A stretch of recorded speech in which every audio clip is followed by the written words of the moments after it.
এই মুহূর্তে পশ্চিমবঙ্গের যে লোকসভা আসনগুলি হেভিওয়েট বলে পরিচিত তার মধ্যে অন্যতম দক্ষিণ ২৪ পরগনার ডায়মন্ড হারবার। কারণ এই আসনের সাংসদ রাজ্যের অন্যতম শীর্ষ রাজনৈতিক নেতা অভিষেক বন্দ্যোপাধ্যায় ভোটের ময়দানে, তাই এই আসনের উপর বাড়তি নজর রয়েছে সকলের।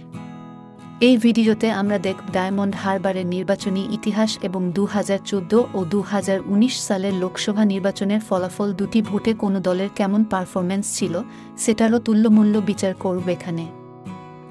প্রথমে নজর দেওয়া যাক ডায়মন্ড হারবারের নির্বাচনী ইতিহাসের উপর। স্বাধীন ভারতের প্রথম দুটি লোকসভা নির্বাচনে এই আসনে দুজন করে সাংসদ নির্বাচিত হয়েছিলেন। ১৯৫১ সালে সিপিআই এর কমল বসু ও কংগ্রেসের পূর্ণেন্দু শেখর নস্কর এই আসনের সাংসদ হন। ১৯৫৭ সালে কংগ্রেসের পূর্ণেন্দু শেখর নস্কর আবার জয়ী হন এই আসন থেকে, আর জেতেন সিপিআই এর কাশারি হালদার। ১৯৬২ সালে এই আসনটি এক সদস্যের হয়ে যায়, সেবার জয়ী হন কংগ্রেসের সুধাংশু ভূষণ দাস। ১৯৬৭ সালে এই আসনে প্রথমবার জয়ী হয় সিপিএম। তারপর তারা ডায়মন্ড হারবারে ২০০৯ সাল পর্যন্ত অপরাজিত ছিল। টানা ৪২ বছর তাদের ওই আসনে কেউ হারাতে পারেনি। পরপর ১১টি নির্বাচন ও একটি উপনির্বাচনে তারা জয়ী হয়। ১৯৬৭ থেকে ১৯৮২ ডায়মন্ড হারবারের সাংসদ ছিলেন সিপিএমের জ্যোতির্ময় বসু। তিনি ১৯৬৭, ৭১, ৭৭ ও ৮০ সালের লোকসভা ভোটে জয়ী হন। পরপর ৪টি নির্বাচনে জিতে তিনি টানা ১৫ বছর ডায়মন্ড হারবারের সাংসদ ছিলেন।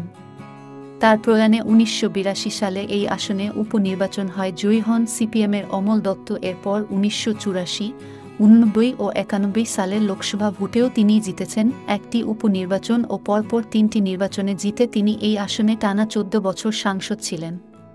১৯৯৬ সালে ডায়মন্ড হারবারের সাংসদ হন সিপিএমের শ্রমিক লাহিড়ী। ৯৬ এর পর তিনি ১৯৯৮, ৯৯ ও ২০০৪ সালের লোকসভা ভোটে জেতেন। তিনি টানা ১৩ বছর ডায়মন্ড হারবারের সাংসদ ছিলেন, জিতেছেন পরপর ৪টি নির্বাচনে। ২০০৯ সালে এই আসনে ঘাসফুল ভোটে জয়ী হন তৃণমূল কংগ্রেসের সোমেন মিত্র। ২০১৪ সালে এই আসন থেকে লড়ে সাংসদ হন তৃণমূলের অভিষেক বন্দ্যোপাধ্যায়। ২০১৯ সালেও তিনি আসন থেকে জয়ী হন। এবার ডায়মন্ড হারবারের অতীতের দুটি নির্বাচনের ফলাফল দেখা যাক। প্রথমে ২০১৪ সালের নির্বাচনের পরিসংখ্যান দেখে নেব।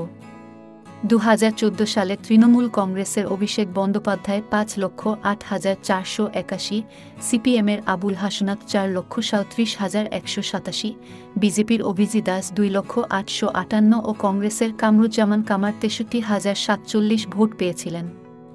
তৃণমূল কংগ্রেসের অভিষেক বন্দ্যোপাধ্যায় জয়ী হন ৭১,২৯৮ ভোটে। তৃণমূল কংগ্রেস ৪০.৩১, সিপিএম ৩৪.৬৬, বিজেপি ১৫.৯২ ও কংগ্রেস ৫% ভোট পেয়েছিল। এবার ২০১৯ সালের পরিসংখ্যান দেখা যাক।